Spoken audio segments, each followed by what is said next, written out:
Hello viewers, welcome to Ekam IAS academy. ఈ రోజు మనం ఈ వీడియోలో ప్రధానంగా ఏం డిస్కస్ చేయబోతున్నామంటే, మీ అందరికీ తెలిసిందే దేశవ్యాప్తంగా సంచలనమైన అంశం. ఒక సిట్టింగ్ సీఎంని ఫస్ట్ టైం అరెస్ట్ చేయడం జరిగింది. అంటే అరవింద్ కేజ్రీవాల్ ఢిల్లీ సీఎంగా ఉన్నారు, మీ అందరికి తెలిసిందే. సో ఆయన్ని సీఎంగా బాధ్యతలు నిర్వహిస్తున్న వ్యక్తి ఫస్ట్ టైం దేశంలో అరెస్ట్ అవ్వడం జరిగింది అనమాట. అంటే ఇంతకు ముందు సీఎంస్ గా ఉన్న వాళ్ళు అరెస్ట్ అయ్యే ఛాన్సెస్ వచ్చినప్పుడు వాళ్ళు తప్పుకుని వేరే వాళ్ళని సీఎం చేసి వాళ్ళు అరెస్ట్ అవ్వడం జరిగింది. అంటే రీసెంట్ గా మనం చూస్తే 2 నెలలు కూడా కాలేదు, జార్ఖండ్ లో కూడా ఇదే జరిగింది. హేమంత్ సోరెన్ గా తప్పుకుని చంపై సోరెన్ అనే ఆయన్ని చీఫ్ మినిస్టర్ చేశారు. సో లాలూ ప్రసాద్ యాదవ్ గారు అంతే చేశారు, వాళ్ళ వైఫ్ ని పెట్టారు సీఎం గా. జయలలిత కూడా అలానే చేశారు. సో ఇలా మనకి కొన్ని ఇన్స్టెన్సెస్ ఉన్నాయి. కానీ ఫస్ట్ టైం ఏమైంది, సిట్టింగ్ సీఎం ని అరెస్ట్ చేశారు. అండ్ ఇప్పుడు ఆమ్ ఆద్మీ పార్టీ ఏం చెప్తుంది, ఆమ్ ఆద్మీ పార్టీ మా ప్రభుత్వం జైలు నుంచే పనిచేస్తుందని చెప్తుంది. సో మనం ఈ కాంటెక్స్ట్ లో మెయిన్ గా 2 విషయాలను చూద్దాం. అసలు ఇక్కడ ఢిల్లీ లిక్కర్ స్కామ్ అనేది జరిగింది అంటున్నారు కదా, ఢిల్లీ ఎక్సైజ్ పాలసీ అనేది. అసలు దీంట్లో ఉన్న కాంట్రవర్సీ ఏంటి, అసలు ఎందుకు నిన్నగాక మొన్న కవిత గారిని అరెస్ట్ చేశారు, తర్వాత అరవింద్ కేజ్రీవాల్ గారు అరెస్ట్ చేశారు, అంతకుముందు మనీష్ సిసోడియా, ఇలా చాలా మంది పలువురు ప్రముఖులందరూ అరెస్ట్ అవుతున్నారు కదా. అసలు ఈ కేసు ఏంటి, ఎందుకు వివాదాస్పదమైంది, ఎందుకు వీళ్ళందరూ అరెస్ట్ అవుతున్నారు, ఈ కేసులో అసలు మెయిన్ గా సిబిఐ రోల్ ఏంటి, ఈడీ రోల్ ఏంటి అనేది చూద్దాం. తర్వాత అసలు ఇప్పుడు వీళ్ళు అరెస్ట్ చేశాక కేజ్రీవాల్ గారిని జైలు నుంచి వాళ్ళు ఒకవేళ నిజంగా రన్ చేయాలనుకుంటే అలా చేసే ప్రొవిజన్స్ ఉన్నాయా, అంటే రాజ్యాంగంలో ఏమైనా ప్రొవిజన్స్ ఉన్నాయా, లేదంటే గనుక అసలు ఒకవేళ కాన్స్టిట్యూషనల్ ఫెయిల్యూర్ గా పరిగణించి లెఫ్టినెంట్ గవర్నర్ ఏమైనా ప్రెసిడెంట్ రూల్ ఇంపోజ్ చేస్తారా, అసలు పాసిబిలిటీస్ ఏంటి అనేది ఈ వీడియోలో మెయిన్ గా మనం డిస్కస్ చేద్దాం. సో ఫస్ట్ మీకు చెప్పేది ఏంటంటే, మెయిన్ గా మనం అసలు జైలు నుంచి రన్ చేయగలరా లేదా అనేది చూద్దాం. సో ఫస్ట్ ఇది టైమ్ లైన్ అనమాట, మీకు స్క్రీన్ మీద కనిపిస్తుంది, నేను బ్రీఫ్ గా ఎక్స్ప్లెయిన్ చేస్తాను. సో ఫస్ట్ ఏం జరిగిందంటే ఢిల్లీ ఎక్సైజ్ పాలసీ అనేది. Okay, so Delhi excise policy అనేది 2021లో ఫస్ట్ టైం వాళ్ళు ఇచ్చారు. అంటే ఇంతకు ముందు ఉన్న పాలసీని తీసేసి కొత్తగా ఒక పాలసీని తీసుకొచ్చారు. దీంట్లో ఏం జరిగింది ప్రధానంగా, ఇంతకు ముందు గవర్నమెంట్ కూడా రన్ చేసేది ఎక్సైజ్ షాప్స్ అవన్నీ, ప్లస్ ప్రైవేట్ ఉండేది. ఇది ఓల్డ్ రెజీమ్ లో అనమాట, అంటే ఓల్డ్ పాలసీలో. కానీ దీన్ని తీసేసి ఏం చేశారు, మొత్తం కంప్లీట్ అంటే ఎవ్రీథింగ్, అంటే ఇప్పుడు ప్రతి షాప్ కానీ ప్రైవేట్ నడిపించేలాగా పాలసీని తీసుకొచ్చారు. అంటే గవర్నమెంట్ కంప్లీట్ గా ఎక్సైజ్ అమ్మకాల నుంచి తప్పుకుంది ఈ కొత్త పాలసీలు. దాంతో పాటు ఏం చేశారు, ఇంతకు ముందు ఇండివిజువల్ లైసెన్సెస్ ఉండేవి పాత పాలసీలో, దాన్ని తీసేసి దాని ప్లేస్ లో ఏం తీసుకొచ్చారు, జోన్ బై జోన్ లైసెన్సెస్ తెచ్చారనమాట. అంటే ఏ ఇట్లా జోన్ బై జోన్ అంటే రేంజ్ వైజ్ లైసెన్సెస్ ఇస్తూ కూడా అలా తీసుకురావడం జరిగింది. అంటే 2 విధాలుగా మార్పులు చేశారు. దీంతో కాకుండా ఇంకా చాలా పాలసీస్ ఉన్నాయి. హోమ్ డెలివరీ ఆఫ్ లిక్కర్ కానీ, లేకపోతే 3 AM వరకు, అంటే అర్ధరాత్రి 3 గంటల వరకు కూడా మద్యం అమ్మకాలు అలో చేస్తూ గానీ, లేదంటే డ్రింకింగ్ ఏజ్ అనేది ఇంతకు ముందు 25 years ఉన్నదాన్ని 21 years తీసుకురావడం గానీ, ఇట్లా కొన్ని చేంజెస్ తీసుకొచ్చారు. సో ఈ పాలసీ అంతా తీసుకొచ్చాక ఏం జరిగింది అని అంటే, ఈ పాలసీ తీసుకొచ్చిన తర్వాత ఏమైంది, ఇనీషియల్ గా అసలు ఈ పాలసీలో లైసెన్సింగ్ ఇవ్వడానికంటే ఇప్పుడు మొత్తం ప్రైవేటే ఉంది కదా, గవర్నమెంట్ తప్పుకుంది కదా. సో ఈ ప్రైవేట్ వ్యక్తులు ఎప్పుడైతే బిడ్డింగ్ ద్వారా లైసెన్సెస్ కోసం అప్లై చేశారో, అప్పుడు ఈ బిడ్డింగ్ లో మెయిన్ గా సౌత్ గ్రూప్ అనే కంపెనీ ఒక సౌత్ గ్రూప్ అనేది కొంతమంది గ్రూప్ గా ఫామ్ అయిన కంపెనీ. సో ఈ సౌత్ గ్రూప్ అనేది వాళ్ళకి లైసెన్సెస్ రావడానికి, అంటే వాళ్ళకి undue advantage are unfair advantage గా, అంటే వాళ్ళు పాలసీలో ఉన్నవన్నీ ఫాలో అవ్వకపోయినా వాళ్ళకి పర్మిషన్స్ వచ్చే విధంగా ఆమ్ ఆద్మీ పార్టీకి కొంచెం డబ్బులు ఇచ్చి, అంటే కొంత మొత్తంలో డబ్బులు ఇచ్చి వాళ్ళ పని చేపించుకున్నారు అనేది ప్రధాన అలిగేషన్ అనమాట. అంటే ఇక్కడ ఏం జరిగింది అంటే, ఈ సౌత్ గ్రూప్ ఆమ్ ఆద్మీ పార్టీకి ఇస్తే, ఈ ఎలిగేషన్ ప్రకారం ఈ మనీని ఈడీ ఏం చెప్తుంది, వీళ్ళు ఆమ్ ఆద్మీ పార్టీ పంజాబ్ ఎలక్షన్స్ లో గెలిచింది కదా, అప్పుడు పంజాబ్ ఎలక్షన్స్ జరగబోతున్నాయి, అప్పుడు పంజాబ్ ఎలక్షన్స్ తర్వాత గోవా ఎలక్షన్స్ లో ఈ డబ్బు ఏదైతే ఆమ్ ఆద్మీ పార్టీకి ఈ వీళ్ళ నుంచి అందిందో వీళ్ళు దాంట్లో వాడుకున్నారు అని చెప్పి ప్రధానమైన ఆరోపణ అనమాట. సో అసలు మెయిన్ గా ఏంటి, అసలు సౌత్ గ్రూప్ అన్డ్యూ అడ్వాంటేజ్ అంటే ఏం చేశారు అని అంటే, వాళ్ళకి కొంతమందికి లైసెన్స్ ఫీ ఎంతైతే కట్టాల్సి ఉంటుందో ఆ లైసెన్స్ ఫీ కంటే తక్కువగా తీసుకుని ఈజీగా పర్మిషన్స్ ఇచ్చేయడం కానీ, లేకపోతే బ్లాక్ లిస్ట్ లో ఉన్న కంపెనీస్ కి కూడా మళ్ళీ లైసెన్స్ ఇవ్వడం కానీ, అంటే ఇట్లా అక్రమమైన దారుల్లో వాళ్ళు లైసెన్సెస్ ఇచ్చారు. ఇదంతా కూడా సరిగ్గా జరగలేదు. ఏదైతే బిడ్డింగ్ ప్రాసెస్ లేకపోతే ప్రైవేట్ వాళ్ళకి ఇచ్చిన లైసెన్సెస్, లిక్కర్ లైసెన్సెస్ విషయాల్లో సక్రమంగా జరగలేదు, మొత్తం అక్రమాలు జరిగాయి అనేది ప్రధానంగా ఎవరు రిపోర్ట్ చేశారు, ఈ ఢిల్లీ చీఫ్ సెక్రటరీ ఎవరైతే ఉన్నారో ఆ టైంలో ఆయన లెఫ్టినెంట్ గవర్నర్ కి రిపోర్ట్ చేశారనమాట. అంటే ఈ విషయాన్ని రిపోర్ట్ చేస్తూ చాలా మనకి అంటే ఆర్థికంగా ఢిల్లీ గవర్నమెంట్ కి రావాల్సిన డబ్బు ఆల్మోస్ట్ గా 580 crore రూపీస్ అనేది చాలా నష్టపోయింది ఢిల్లీ గవర్నమెంట్ ఈ పాలసీస్ వల్ల అని చెప్పి లెఫ్టినెంట్ గవర్నర్ కి రాయడం జరిగింది, ఒక రిపోర్ట్ రాశారు. సో అప్పుడు ఏం జరిగింది, లెఫ్టినెంట్ గవర్నర్ దీనికి సిబిఐ విచారణ ఆదేశించారనమాట. సో సిబిఐ విచారణ ఏంటి, మనందరికి తెలిసింది మెయిన్ గా సిబిఐ కరప్షన్ రిలేటెడ్ కేసెస్ లో ఇన్వాల్వ్ అయి ఉంటుంది. అంటే వాళ్ళు విచారణ చేసి దాన్ని చూస్తారు. సో ఫస్ట్ ఏమైంది, సిబిఐ విచారణ చేసింది. విచారణ చేసి అప్పుడు అవును ఈ సౌత్ గ్రూప్ అనే దానికి ఆమ్ ఆద్మీ పార్టీకి మధ్యలో కొన్ని లావాదేవీలు జరిగాయి, అంటే క్విడ్ ప్రోకో అంటాం. అంటే నువ్వు నాకు ఒకటి ఇస్తే నేను నీకు ఇంకోటి ఇస్తా రిటర్న్ లో అని. ఇక్కడ సౌత్ గ్రూప్ ఏమో వాళ్ళకి లైసెన్సెస్ కోసం డబ్బులు ఇచ్చి, ఆమ్ ఆద్మీ పార్టీనేమో వాళ్ళకి సక్రమంగా లేకపోయినా కూడా ఈ డబ్బు తీసుకుని వాళ్ళకి పర్మిషన్స్ ఇచ్చేసి లిక్కర్ లైసెన్సెస్ ఇచ్చింది అని చెప్పి దీన్ని క్విడ్ ప్రోకో అంటాం. సో ఇది జరిగింది అనేది మెయిన్ గా సిబిఐ తేల్చిందనమాట. సో సిబిఐ ఉంది కదా మరి కరప్షన్ రిలేటెడ్ కేసెస్ లో, మళ్ళీ ఈడీ అనేది ఎందుకు ఇన్వాల్వ్ అయింది? ఇప్పుడు ఈడీ అనేదే కదా మొన్న కవిత గారిని అరెస్ట్ చేసింది, ఇంతకు ముందు మనీష్ సిసోడియా వీళ్ళందరూ అరెస్ట్ అయ్యారు కదా. ఇప్పుడు ఈడీ రోల్ ఏంటి మరి సిబిఐ ఉండగా అంటే గనుక, ఈడీ అనేది మనకు ఒక స్పెషలైజ్డ్ ఇన్వెస్టిగేషన్ ఏజెన్సీ. సో దీనికి పరిమితి చాలా తక్కువగా ఉంది. అంటే ఫర్ ఎగ్జాంపుల్ మనకి prevention of money laundering act ఒకటి, మనకి prevention of money laundering act ఇది 2002. తర్వాత FEMA act, foreign exchange management act, ఇది 1999 లో రావడం జరిగింది. సో ఈ రెండు చట్టాల పరిధి మాత్రమే ఈడీ ఎన్ఫోర్స్మెంట్ డైరెక్టరేట్ కి ఉంది. మళ్ళీ ఎన్ఫోర్స్మెంట్ డైరెక్టరేట్ ఎవరిని పడితే వాళ్ళని అరెస్ట్ చేయలేదు. సో అరెస్టింగ్ పవర్స్ కూడా లిమిటెడ్ గానే ఉన్నాయి, వాళ్ళకి సర్చ్ సీజర్ ఇలాంటి పవర్స్ ఇచ్చినా కూడా లిమిటెడ్ పవర్స్ ఉన్నాయి. మరి అసలు ఎన్ఫోర్స్మెంట్ డైరెక్టరేట్ అనేది ఎందుకు ఇన్వాల్వ్ అయింది అంటే, ఎన్ఫోర్స్మెంట్ డైరెక్టరేట్ లో కొన్ని షెడ్యూల్డ్ అఫెన్సెస్ అనేవి ఉన్నాయి అనమాట. వాళ్ళకి ఇచ్చిన పరిధి ప్రకారం షెడ్యూల్డ్ అఫెన్సెస్ ఉన్నాయి. ఈ షెడ్యూల్డ్ అఫెన్సెస్ లో ఏదైనా అఫెన్స్ లో గనక ఎఫ్ఐఆర్ నమోదు అయితే గనక, అంటే ఈ షెడ్యూల్ లో మెన్షన్ చేసిన అఫెన్సెస్ లో ఎఫ్ఐఆర్ నమోదైతే గనక డైరెక్ట్ గా అంటే సూ మోటో తీసుకుని ఎన్ఫోర్స్మెంట్ డైరెక్టరేట్ అనేది డైరెక్ట్ గా ఇన్వెస్టిగేట్ చేసే పవర్స్ ఉన్నాయి అనమాట. అంటే ఇప్పుడు సిబిఐ ఏదైతే కరప్షన్ రిలేటెడ్ చార్జెస్ లో ఆమ్ ఆద్మీ పార్టీ నిజంగానే అక్రమాలకు పాల్పడింది అని ఒక కేసు ఫైల్ చేసిందో కరప్షన్ రిలేటెడ్ చార్జెస్ లో, అది ఈ షెడ్యూల్డ్ అఫెన్సెస్ లో ఉంది ఎన్ఫోర్స్మెంట్ డైరెక్టరేట్ కి సంబంధించి.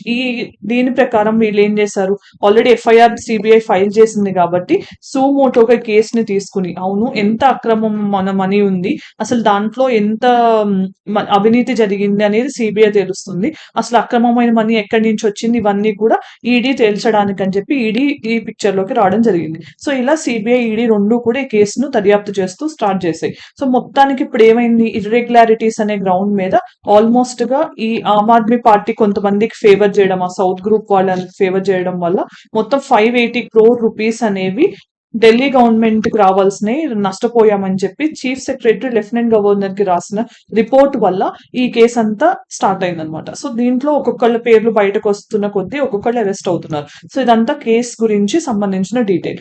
ఇప్పుడు అసలు మనం సాధ్యాసాధ్యాలు అనేవి చూద్దాం. సో ఇప్పుడు ఫస్ట్ థింగ్ ఏంటంటే మనం గుర్తుపెట్టుకోవాల్సింది, ఇక్కడ అసలు ఇప్పుడు ఢిల్లీ చీఫ్ మినిస్టర్ అనే ఆయన అరెస్ట్ అయ్యారు కదా, ఢిల్లీ చీఫ్ మినిస్టర్ గా ఉన్న Arvind Kejriwal.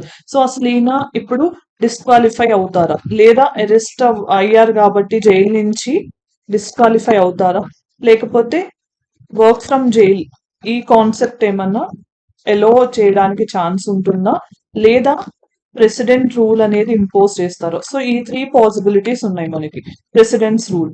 So first thing ఏంటంటే డిస్క్వాలిఫై అవుతారా లేదా అంటే గనక, మనం చూస్తే కాన్స్టిట్యూషన్ ఆఫ్ ఇండియాలో మనకి ఆర్టికల్ 361 అనేది ఉంది. 361 ప్రకారం ఏంటి, ఇది ఆర్టికల్ 14 కి ఉన్న ఒక మినహాయింపు. ఆర్టికల్ 14 ఏంటి, right to equality. Right to ఈక్వాలిటీలో ఉన్న ఒక మినహాయింపు ఏంటి అంటే, అందరూ చట్టం ముందు అందరూ సమానమే. సో ఎవరైనా ఏదైనా క్రైమ్ చేస్తే ప్రైమ్ మినిస్టర్ అయినా ప్యూన్ అయినా ఒకటే అని చెప్పి మనం ఆర్టికల్ 14 లో చదువుతాం కదా. కానీ ఆర్టికల్ 361 ఏం చెప్తుంది, ఇన్ కేస్ అలాంటి క్రైమ్స్ కనుక ప్రెసిడెంట్ గాని గవర్నర్ గాని చేస్తే వాళ్ళు దీనికి సంబంధించిన నేరారోపణలు ఎదుర్కొన్నా కూడా వాళ్ళ మీద ఎలాంటి ఆఫీస్ లో ఉన్నంత వరకు వాళ్ళకి ఎలాంటి కేసెస్ నమోదు కావు అని చెప్పి వాళ్ళకు ఒక రకమైన ఇమ్యూనిటీ ఆర్ రక్షణను కల్పిస్తుంది అనమాట ఈ ఆర్టికల్ 361 అనేది. సో మనకి రాజ్యాంగంలో కల్పించినవి ఓన్లీ ప్రెసిడెంట్ అండ్ గవర్నర్ కి మాత్రమే వర్తిస్తాయి. అంటే ఆ లెక్కన మన చీఫ్ మినిస్టర్ ఆఫ్ ఢిల్లీకి ఇది అప్లికబుల్ అవుతుందా లేదా అంటే అవ్వదు. So prime minister of India అయినా chief minister of any state అయినా కూడా ఈ ఆర్టికల్ 361 అనేది వర్తించదు. సో ఆయన దీని ప్రకారం ఇమ్యూనిటీ ఉండదు. అందుకని అరెస్ట్ చేశారు. అరెస్ట్ చేసినా కూడా ఇప్పుడు డిస్క్వాలిఫై అవుతారా అంటే ఇప్పుడు గుర్తుపెట్టుకోవాల్సింది ఏంటి, కేవలం అరవింద్ కేజ్రీవాల్ గారు అరెస్ట్ అయ్యారు అని అంటే ఆయన ఇప్పుడు జుడిషియల్ కస్టడీలో ఉన్నారు. ఓకే, జుడిషియల్ కస్టడీలో ఉండి అంటిల్ అన్లెస్ ఇప్పుడు రెండు పాసిబిలిటీస్ ఏంటి, ఆయన జస్ట్ అక్యూజ్డ్ గా ఉన్నారు అంటే నేరారోపణలు ఆయన మీద వేయడం జరిగింది, అంతేకాని ఆయనని దోషి అని గాని నిర్దోషి అని గాని చెప్పి కోర్ట్ అనేది ఇంకా డిసైడ్ చేయలేదు, ఎక్విట్ అవ్వలేదు, కన్విక్ట్ అవ్వలేదు. సో ఈ సిచ్యువేషన్స్ లో ఏం జరుగుతుంది అంటే ఓన్లీ కన్విక్ట్ అయితే అందులోను కూడా అంటే ఏదన్నా కోర్ట్ ఇక్కడ ఏ కోర్ట్ అయితే ట్రయల్ చేస్తుందో ఆ కోర్ట్ కనుక ఒకవేళ కన్విక్ట్ ఈ పర్సన్ మెయిన్ గా రెస్పాన్సిబిలి మొత్తం లావాదేవీలు జరగడానికి ఈడీ ఏం చెప్తుంది, ఢిల్లీ చీఫ్ మినిస్టర్ గా ఉన్న అరవింద్ కేజ్రీవాల్ కాన్స్పిరేటర్ గా ఉన్నారు, మొత్తం ఆయనే నిర్వహించారు ఇదంతా అని చెప్తున్నారు కదా.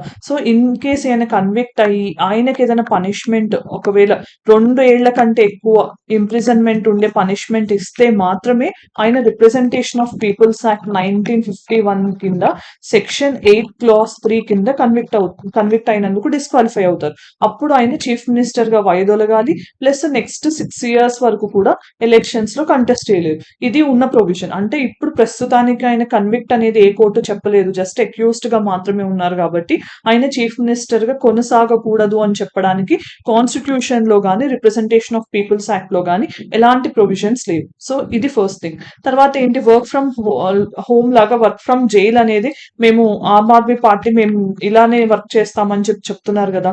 సో ఈ వర్క్ ఫ్రమ్ జైల్ అనేది అసలు నిజంగా పాసిబుల్ అవుతుందా అంటే జైలు నుంచి ఆయన వర్క్ చేయాలి చీఫ్ మినిస్టర్ గా అనుకుంటే గనుక డిఫరెంట్ మీటింగ్స్ కండక్ట్ చేయాల్సి ఉంటుంది, డిఫరెంట్ కాల్స్ మాట్లాడాలి, లేకపోతే ఏదైనా కాన్ఫిడెన్షియల్ ఫైల్స్ ని యాక్సెస్ చేయడం కానీ ఇలాంటివన్నీ చేసే ఛాన్సెస్ ఉంటాయి. సో దాంట్లో ఏంటంటే ఆయన చాలా మందిని కలవడానికి వస్తారు, కలవాల్సి ఉంటుంది, ఇవన్నీ కూడా జరగాలి. సో జైలు అనేది ఏంటి మనకు తెలిసిందే కదా, మనకి మన ఫ్రీడమ్ ని కర్టైల్ చేస్తూ మనల్ని అక్కడ ఉంచేస్తారు. సో జైల్లో మనం మన ఇష్టం వచ్చినట్టు ఎవరిని పడితే వాళ్ళని కలుస్తాము, ఎవరిని పడితే వాళ్ళతో మేము మాట్లాడతాము, మాకు కావాల్సినవి తెప్పించుకుంటాము అని అంటే కనుక కుదరదు. మనకి ఇంతకు ముందు గుర్తుంటే ఎవరో ఒక మినిస్టర్ ఇలానే అరెస్ట్ చేసినప్పుడు ఆయనకి ఫుడ్ అనేది ఆయనకి నచ్చినట్టు బిర్యానీస్ ఇవన్నీ ప్రొవైడ్ చేస్తున్నారని అప్పుడు ఎలిగేషన్స్ వచ్చాయి. సో జైల్ అనేది కస్టడీ అనేది డిఫరెంట్ గా ఉంటుంది. సో అక్కడ ఖచ్చితంగా వాళ్ళు ఇచ్చిన మాన్యువల్ రూల్స్ ప్రకారమే ఫాలో అవ్వాలి. సో వర్క్ ఫ్రమ్ జైల్ అనే దానికి జైల్ మాన్యువల్ లో ఉన్న రూల్స్ అనేవి ఒప్పుకోవన్నమాట. సో దానికి అంత కంప్లీట్ గా ఫ్రీడమ్ ఇచ్చి ఆయన వర్క్ చేసుకునే అంత ఛాన్స్ ఉండదు. సో ఈ జైల్ మాన్యువల్ ని మరి ఏమైనా మార్చడానికి వీలవుతుందా అంటే ఒక ప్రొవిజన్ ఉంది. ఈ ప్రొవిజన్ ఏంటి అంటే గనక జైల్ మాన్యువల్ లో ఒకవేళ అంటే ఇప్పుడు ఆమ్ ఆద్మీ పార్టీ ఎలాగైనా కేసులో ఫైట్ చేస్తుంది కాబట్టి వాళ్ళు ఏమని అడగొచ్చు, జైలు అంటే ఖచ్చితంగా జైల్లో పెట్టకుండా ఆయన్ని వాళ్ళ ఇంట్లోనే హోమ్ అరెస్ట్ లాగా పెట్టి ఉంచి అదే, ఎందుకంటే జైల్ మాన్యువల్ మనకి ఒక లాలో ఒక ప్రొవిజన్ ఉంది ఏంటంటే ఏదన్నా టెంపరీగా ఒక బిల్డింగ్ ని జైల్ గా మార్చే ప్రొవిజన్ కూడా ఉంటుంది. సో వివిఐపీస్ ని కానీ విఐపీస్ ని ఇట్లా సెన్సిటివ్ ఇష్యూస్ లో అరెస్ట్ అయిన వాళ్ళని ఏం చేస్తారంటే జైల్లో పెడితే వాళ్ళకి భద్రత మనకి ఇవంతా ప్రొవైడ్ చేయడం కష్టం అవుతుందని చెప్పి ఆ బిల్డింగ్ వాళ్ళు ఉన్న హౌస్ ని జైల్ గా కన్సిడర్ చేసి హౌస్ అరెస్ట్ చేయమని చెప్పి ఒక ప్రొవిజన్ వాళ్ళు కోర్టును అడగొచ్చు అనమాట. అంటే ఇక్కడ ఆమ్ ఆద్మీ పార్టీ ఒకవేళ అలా అడిగితే కోర్టు కనుక అది కన్సిడర్ చేయండి అని చెప్తే గనక అప్పుడు లెఫ్టినెంట్ గవర్నర్ అని ఆయన పర్మిషన్ ఇవ్వాల్సి ఉంటుంది. ఎందుకంటే ఢిల్లీ అనే విషయం మనం చూసాం, లెఫ్టినెంట్ గవర్నర్ మనకి నార్మల్ గవర్నర్స్ ఎలా ఉంటారు, ఇక్కడ లెఫ్టినెంట్ గవర్నర్ అలా ఉండాలి. సో లెఫ్టినెంట్ గవర్నర్ అప్పుడు జైల్ మాన్యువల్ ని ఏమైనా ఆల్టర్ చేసి ఆయన్ని హౌస్ అరెస్ట్ కింద ఫంక్షన్ చేయడానికి ప్రొవిజన్స్ ఇస్తారా లేదా అనేది తెలియాల్సి ఉంటుంది. ఇది మొత్తం కోర్టు ఆదేశాలు తర్వాత లెఫ్టినెంట్ గవర్నర్ ఆదేశాల మీద డిపెండ్ అయి ఉంటుంది. నెక్స్ట్ ప్రెసిడెంట్ రూల్ అనేది ఎందుకు అంటే ఇక్కడ మెయిన్ జరిగింది ఏంటి, లెఫ్టినెంట్ గవర్నర్ అని ఆయన ఇప్పుడు ఎలాగో ఢిల్లీ చీఫ్ మినిస్టర్ జైల్లో ఉన్నారు, వాళ్ళు ఢిల్లీ చీఫ్ మినిస్టర్ గా అరవింద్ కేజ్రీవాలే కొనసాగుతారని ఆమ్ ఆద్మీ పార్టీ చెప్తుంది కదా, మేము ఆయన ప్లేస్ లో ఇంకొకరిని పెడుతున్నాము, ఆయన చీఫ్ మినిస్టర్ గా ఉంటారు అని చెప్పట్లేదు. కాబట్టి అసలు break down of constitutional machinery అనే దాన్ని చెప్పి వాళ్ళు ఏమైనా లెఫ్టినెంట్ గవర్నర్ అని ఆయన ప్రెసిడెంట్ కి ఆర్టికల్ 356 కింద ప్రెసిడెంట్ రూల్ అనేది ఇంపోజ్ చేయమని చెప్పే ఛాన్స్ కూడా ఉంటుంది. కానీ మనకు తెలిసిన ఇంకొక విషయం ఏంటంటే సర్కారియా కమిషన్ కానీ పూంచి కమిషన్ కానీ రికమెండేషన్స్ ఏం చెప్పింది, ప్రెసిడెంట్ రూల్ అంటే గవర్నమెంట్ మీద ఎప్పుడైతే కరప్షన్ రిలేటెడ్ ఎలిగేషన్స్ వస్తాయో అవి వచ్చినప్పుడు ప్రెసిడెంట్ రూల్ ఇంపోజ్ చేయడానికి అదొక గ్రౌండ్ కాదు అని చెప్పింది అనమాట. అంటే మాల్ అడ్మినిస్ట్రేషన్ జరిగినా లేదంటే కరప్షన్ రిలేటెడ్ ఎలిగేషన్స్ వచ్చిన గవర్నమెంట్ మీద అది ప్రెసిడెంట్ రూల్ ఇంపోజ్ చేయడానికి ఒక కారణం కాకూడదు అని చెప్పి సర్కారియా కమిషన్, పూంచి కమిషన్ చెప్పాయి. సో ఇవన్నీ కూడా మన ముందున్న క్వశ్చన్స్, వాటికి రిలేటెడ్ ఆన్సర్స్ అన్నమాట. సో ఫస్ట్ థింగ్ ఏంటంటే మనం ఇప్పుడు ఒకసారి వీడియోలో భాగంగా మనం ఏం డిస్కస్ చేస్తామో చూసాం. వైఏ న్యూస్ ఎన్ఫోర్స్మెంట్ డైరెక్టరేట్ అనేది ఏంటి, దాని ఫంక్షన్స్ ఏంటో చూద్దాం. తర్వాత ఢిల్లీ ఎక్సైజ్ పాలసీ నేను ఎక్స్ప్లెయిన్ చేసింది మీకు స్లైడ్స్ లో చూపిస్తాను. ఫీచర్స్ ఏంటి, అసలు కాంట్రవర్సీ అంతా ఎందుకు వచ్చింది అనేది క్విక్ గా చూద్దాం. సో ఫస్ట్ ఇది జిఎస్ పేపర్ 2 గవర్నెన్స్ లో వస్తుంది మనకి. తర్వాత వైఏ న్యూస్, సో అరవింద్ కేజ్రీవాల్ ని అరెస్ట్ చేయడం జరిగింది ఢిల్లీ ఎక్సైజ్ పాలసీకి సంబంధించి ఎన్ఫోర్స్మెంట్ డైరెక్టరేట్. సో ఫస్ట్ ఇక్కడ ఎన్ఫోర్స్మెంట్ డైరెక్టరేట్ అంటే ఏంటి మనకి, ఇది 1956 లో ఎన్ఫోర్స్మెంట్ యూనిట్ గా ఫామ్ అయింది. దేని కింద అంటే department of economic affairs. So ఇక్కడ మీరు పోటీ పరీక్షలు బాగా గుర్తుపెట్టుకోవాల్సిన అంశం ఏంటంటే ఇది ఇనీషియల్ గా డిపార్ట్మెంట్ ఆఫ్ ఎకనామిక్ అఫైర్స్ కింద ఎస్టాబ్లిష్ అయింది. సేమ్ డిపార్ట్మెంట్ మనకి బడ్జెట్ ప్రిపరేషన్ లో కూడా హెల్ప్ చేస్తుంది. ఓకే, సో దీని కింద ఫామ్ అయింది. తర్వాత ఏమైంది, 1957 లో దీని పేరు ఎన్ఫోర్స్మెంట్ యూనిట్ నుంచి ఎన్ఫోర్స్మెంట్ డైరెక్టరేట్ గా మార్చారు. తర్వాత ఏమైంది, ఇప్పుడు మాత్రం ప్రస్తుతం department of revenue, ministry of finance కింద ఉంది. సో నార్మల్ గా ఏ మినిస్ట్రీ కింద వస్తుంది అంటే home affairs, ministry of finance, ఇట్లా కొంచెం కన్ఫ్యూజ్ అయ్యే ఛాన్స్ ఉంటుంది. కానీ ఇది ఇంతకు ముందు డిపార్ట్మెంట్ ఆఫ్ ఎకనామిక్ అఫైర్స్ కింద ఉంది, ఇప్పుడు department of revenue, ministry of finance కిందకి ఉండడం జరిగింది అనమాట. సో నెక్స్ట్ ఏంటి, అసలు ఫంక్షన్స్ ఏంటి అంటే మెయిన్ గా 2 చట్టాలు. ఒకటి ఫారిన్ ఎక్స్చేంజ్ మేనేజ్మెంట్ యాక్ట్ 1999, అంటే ఫారిన్ ఎక్స్చేంజ్ మనీలో లావాదేవీల్లో ఏదైనా అక్రమాలకు పాల్పడితే అది కానీ, లేకపోతే prevention of money laundering. Money laundering అంటే ఏంటి, సింపుల్ గా బ్లాక్ మనీని వాళ్ళు క్లీన్ మనీగా చూపిస్తారు అనమాట. అంటే లాండరింగ్ అంటే ఏంటి, మనం డర్టీగా ఉన్న క్లాత్స్ ని క్లీన్ గా చేస్తాం కదా, సేమ్ వే మనీ లాండరింగ్ అంటే ఇక్కడ నల్ల ధనం ఏదైతే ఉంటుందో దాన్ని క్లీన్ గా మార్చే ప్రాసెస్ ని మనీ లాండరింగ్ అంటారు. సో ఇది బ్లాక్ మనీ అంటే మనకి ఇది అవుట్ ఆఫ్ ట్యాక్స్ బ్రాకెట్టే కదా, సో దీన్ని మళ్ళీ క్లీన్ మనీగా చూపించడం అనేది నేరపూరితమైన చర్య అనమాట. అందుకని ఈ యాక్ట్ లో కూడా ఇది 2002 లో తీసుకురావడం జరిగింది. సో ఈ 2 యాక్ట్స్ కింద ఎన్ఫోర్స్మెంట్ డైరెక్టరేట్ అనే దానికి హక్కులు ఉన్నాయి, ఆర్ పవర్స్ ఉన్నాయి అనమాట. సో దీంట్లో ఏంటంటే వాళ్ళు ఒకవేళ వీళ్ళకి ఏ అనుమానం వచ్చినా, అంటే ఎన్ఫోర్స్మెంట్ డైరెక్టరేట్ కి మనీ లాండరింగ్ ద్వారానే ఈ డబ్బు గానీ ఈ ఆస్తి అంతా సంపాదించారు, సమకూర్చారని తెలిస్తే గనక వాటిని అటాచ్ చేసే అవకాశం ఉంది. మీకు గుర్తుంటే ఆంధ్రప్రదేశ్ చీఫ్ మినిస్టర్ మీద కూడా కొన్ని ఎలిగేషన్స్ ఉన్నప్పుడు ఆయన ఆస్తులను కూడా అటాచ్ చేయడం జరిగింది ఈడీ అనేది. సో ఇలా అటాచ్ చేయడంతో పాటు సర్చ్, సీజర్, అరెస్ట్, ప్రాసిక్యూషన్ ఇవన్నీ కూడా చేసే ఛాన్సెస్ ఉంటాయి. సో పిఎంఎల్ఏ కింద. సో ఇందాక నేను చెప్పినట్టు ఏదన్నా షెడ్యూల్డ్ ఆఫెన్సెస్ లో కేసెస్ ఎఫ్ఐఆర్ ఫైల్ అయినా కూడా మోటోగా తీసుకోవచ్చు. ఇది మెయిన్ గా గుర్తుపెట్టుకోవాల్సిన అంశం. తర్వాత ఎన్ఫోర్స్మెంట్ డైరెక్టరేట్ కి ఎవరు హెడ్ చేస్తారు అంటే అప్పుడు డైరెక్టర్ ఉంటారు. నార్మల్ గా ఏంటంటే ఎన్ఫోర్స్మెంట్ డైరెక్టరేట్ మనం ఎవరైనా మీరు చూస్తే ఏదైనా క్రైమ్ జరగగానే నార్మల్ గా ఎస్ఐ ర్యాంక్ వాళ్ళు ఎవరైనా కూడా వారెంట్ ఉంటే కొన్నిసార్లు, వారెంట్ లేకుండా కొన్నిసార్లు అరెస్ట్ చేయొచ్చు. కానీ ఇక్కడ ఎన్ఫోర్స్మెంట్ డైరెక్టరేట్ విషయంలో ఏంటంటే అరెస్ట్ చేయాలంటే కనుక ఖచ్చితంగా డైరెక్టర్ లెవెల్ నుంచి ఆథరైజేషన్ రావాలి. ఎందుకు అంటే కనుక ఇవన్నీ కూడా మనీ లాండరింగ్ కానీ, ఫారిన్ ఎక్స్చేంజ్ మేనేజ్మెంట్ అంటే చాలా హై లెవెల్ ఎకనామిక్ ఆఫెన్సెస్ కదా. ఇలాంటి దాంట్లో ఇన్వాల్వ్ అయి ఉన్న వాళ్ళందరూ ఆల్మోస్ట్ గా ఎకనామికల్ గా ఇన్ఫ్లుయెన్షియల్, పొలిటికల్ గా ఇన్ఫ్లుయెన్షియల్ పర్సన్స్ అయి ఉంటారు. సో వాళ్ళని అరెస్ట్ చేయడం వల్ల లా అండ్ ఆర్డర్ డిస్టర్బెన్సెస్ రావచ్చు, లేకపోతే చాలా సెన్సిటివ్ ఇష్యూ కూడా అవ్వచ్చు. ఇది పబ్లిక్ లో కొంచెం మనకి మళ్ళీ ఇది డిస్టర్బెన్స్ అనేది కాజ్ చేయొచ్చు. దాంతో పాటు ఏమవుతుందంటే కనుక మనం ఇప్పుడు ఫర్ ఎగ్జాంపుల్ ఈడీ కేసులోని అరవింద్ కేజ్రీవాల్ గారిని అరెస్ట్ చేశాక వాళ్ళు ఎక్యూస్డ్ గా ఉంచారు ఇప్పుడు ప్రస్తుతం. సో ఎక్విషన్ అవ్వచ్చు, లేదంటే ఎక్విట్ అవ్వచ్చు, లేదంటే కన్విక్షన్ అవ్వచ్చు. ఒకవేళ ఆయన మీద ఎలాంటి ఆధారాలు లేవు, ఎందుకంటే నిన్న సర్చ్ చేసినప్పుడు కూడా ఆయన హౌస్ లో ఆల్మోస్ట్ వాళ్ళు చెప్పినంత మనీ ఏం దొరకలేదు ఎన్ఫోర్స్మెంట్ డైరెక్టరేట్. సో ఆ మనీ దొరకనప్పుడు వాళ్ళు ఏం ప్రూఫ్ చూపెట్టలేదు అని ఆమ్ ఆద్మీ పార్టీ చెప్తుంది. మీకు మనీ దొరకనప్పుడు మేము తప్పు చేసాం అనడానికి మీ దగ్గర ప్రూఫ్ ఏంటి అని అడుగుతున్నారు. సో ఒకవేళ ఆయన కొన్ని రోజుల తర్వాత అసలు ఇన్వెస్టిగేషన్ లో ఏం దొరకకపోతే వాళ్ళు ఎక్యూస్డ్ గా కాదు ఎక్విటెడ్ అయిపోయారని కోర్టు చెప్తే గనక అప్పుడు ఏంటి ఇన్ని రోజులు జైల్లో ఉంచడం అనేది ఒక, అందులోనూ ఒక సీఎం గా పనిచేస్తున్న ఆయన ఉంచడం అనేది నార్మల్ విషయం కాదు కదా. అందుకని ఇలాంటి విషయాలు అరెస్ట్ చేయడానికి డైరెక్టర్ లెవెల్ నుంచి ఆథరైజేషన్ రావాలి. అంత ఈజీ కాదు ప్రొవిజన్స్ ఈడీ లెవెల్లో అరెస్ట్ చేయడానికి. సో ఫస్ట్ థింగ్ ఏంటంటే డైరెక్టర్ ఎవరు అపాయింట్ చేస్తారంటే సెంట్రల్ గవర్నమెంట్ అపాయింట్ చేస్తుంది ఒక కమిటీ రికమెండేషన్స్ మీద. ఆ కమిటీ ఏంటి అంటే దానికి హెడ్ గా సెంట్రల్ విజిలెన్స్ కమిషనర్ ఉంటారు. దాంతో పాటు విజిలెన్స్ కమిషనర్, తర్వాత home secretary, chief department of personal and training కి సెక్రటరీ ఉంటారు, రెవెన్యూ సెక్రటరీ. సో ఈ 4 మెంబర్స్ ప్లస్ సివిసి మనకు తెలిసిందే. ఈయన ఏంటంటే యాంటీ కరప్షన్ చార్జెస్ ఎవరైతే సెంట్రల్ గవర్నమెంట్ ఎంప్లాయీస్ కి సివిసి మెయిన్ గా మనకి ఇప్పుడు స్టాట్యూటరీ బాడీగా ఉంది. సో వీళ్ళు ఈ కమిటీ రికమెండ్ చేస్తారు డైరెక్టర్ గా ఎవరు ఉండాలనేది central government. So central government then appoint చేస్తుంది. ఇదంతా అపాయింట్మెంట్ ప్రాసెస్. సో ఫస్ట్ ఇప్పుడు ఢిల్లీ ఎక్సైజ్ పాలసీ అనేది నేను ఆల్రెడీ ఎక్స్ప్లెయిన్ చేశాను, క్విక్ గా చూద్దాం. ఇది 2021 లో న్యూ పాలసీ తీసుకొచ్చారు. ఇప్పుడు ఇది విత్డ్రా చేసేసారు, ఇది లేదు. ఇది ఏంటంటే ఎలా లిక్కర్ అమ్మాలనేది మొత్తం మార్చేసింది. ఇంతకు ముందు గవర్నమెంట్ ఉండేది, గవర్నమెంట్ ని తీసేసి ఇప్పుడు ఓన్లీ ప్రైవేట్ ఆపరేటర్స్ మాత్రమే అమ్మేటట్టు పర్మిషన్స్ ఇచ్చారు. మెయిన్ గా ఏంటంటే customer experience plus black marketing అనేది, అంటే ఎక్కువ ఇప్పుడు ఫ్రీగా అమ్మితే ఏంటంటే మనకి రేట్స్ కావాలని నిల్వలు ఉంచి దాన్ని ప్రైసెస్ పెంచి ఇలాంటి ఛాన్సెస్ లేకుండా చేయడానికి ఈ పాలసీ తీసుకొచ్చామని అప్పుడు ప్రభుత్వం చెప్పింది అనమాట. సో ఇప్పుడు ఏం జరిగింది, అసలు మెయిన్ కాంట్రవర్సీ అంతా దీని గురించే వచ్చింది. సో ఫస్ట్ థింగ్ ఏంటంటే దీన్ని జోన్స్ గా డివైడ్ చేసి ఇండివిజువల్ లైసెన్సెస్ బదులు జోన్ బై జోన్ లైసెన్సెస్ ఇచ్చారు, ఓపెన్ బిడ్డింగ్ ద్వారానే ఇచ్చారు. కానీ దీంట్లో ఏంటంటే మెయిన్ గా గుర్తుపెట్టుకోవాల్సింది, ఫస్ట్ టైం వీళ్ళు రెడ్యూసింగ్ డ్రై డేస్ కూడా తగ్గించారు అనమాట. అంటే మందు అమ్మకం లేని రోజులు ఇంతకు ముందు ఓన్లీ 3 ఉండేవి, 21 ఉండేవి, దాన్ని 3 days కి మాత్రమే తగ్గించారు. అంటే ఎక్కువ లిక్కర్ అమ్మకాలని ఎంకరేజ్ చేశారు. దాంతో పాటు హోమ్ డెలివరీ కానీ, డ్రింకింగ్ ఏజ్ ని 25 నుంచి 21 కి తగ్గించడం కానీ, లేకపోతే షాప్స్ మనకి ఆల్మోస్ట్ గా మిడ్ నైట్ 3 AM వరకు ఉంటాయని కానీ ఇట్లా ప్రొవిజన్స్ తీసుకురావడం జరిగింది. సో దీని తర్వాత ఇవన్నీ కూడా డిఫరెంట్ ఎలిగేషన్స్ రావడం వల్ల అసలు ఈ పాలసీని ఇంప్లిమెంట్ చేయలేదు, మొత్తానికి తీసేశారు కూడా.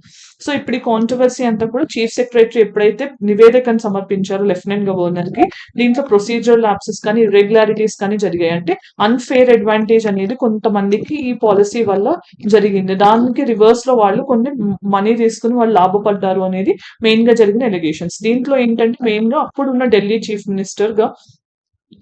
డెప్యూటీ చీఫ్ మినిస్టర్ గా ఉన్న మనీష్ సిసోడియా, ఎవరైతే ఎక్సైజ్ డిపార్ట్మెంట్ కి మినిస్టర్ గా ఉన్నారో ఆయననే ఈ మెయిన్ పాలసీ అప్రూవ్ చేశారు. కాబట్టి ఫస్ట్ వాళ్ళు తీసుకున్న ఆర్బిట్రరీ డెసిషన్స్ వల్ల ఫైనాన్షియల్ లాసెస్ అనేవి జరిగాయి ఎక్స్టెకర్ కి అనేది మెయిన్ గా నివేదించారు. ఎంత అమౌంట్ అంటే 580 crores అనేది నివేదించారు. సో దీనివల్ల అప్పుడు ఎలిగేషన్ స్టార్ట్ అయ్యే, సిబిఐ కేసు ఫైల్ అయ్యి తర్వాత ఎన్ఫోర్స్మెంట్ డైరెక్టరేట్ ఇన్వాల్వ్ అయ్యి ఇలా మ్యాటర్ అనేది మొత్తం ఇప్పుడు అరవింద్ కేజ్రీవాల్ అరెస్ట్ వరకు వచ్చిందనమాట.